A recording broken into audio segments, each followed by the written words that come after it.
তোমাদের সাথে আজকে একটা বিয়েবাড়ির খাওয়া দাওয়ার মেনু শেয়ার করছি। চলো, প্রথমেই ছিল স্টার্টার্সে golden fried prawn and chicken reshmi কাবাব।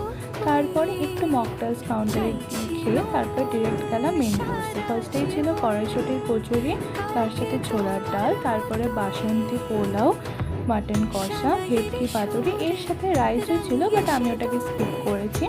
মিষ্টি মিষ্টি বাসন্তী পোলাওয়ের সাথে মাটন কষাটা খেতে দারুণ লাগছিল, আর এটা সত্যি খুব টেস্টি হয়েছিল খেতে।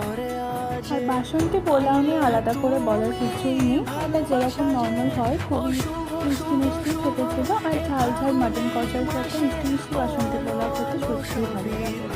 আর ভেটকি পাতুরিটাও খুব ভালোই ছিল, মাছটা খুবই ফ্রেশ ছিল। এবার আসি ডেজার্টে ছিল চাটনি, পাঁপড়, 2 রকমের সন্দেশ, আর তার সাথে ছিল আইসক্রিম। কিন্তু আইসক্রিমটা আমি খাই না, আইসক্রিম ওই জন্য আমি নিইনি, আর তার সাথে ভিডিওটাও করা হয়নি।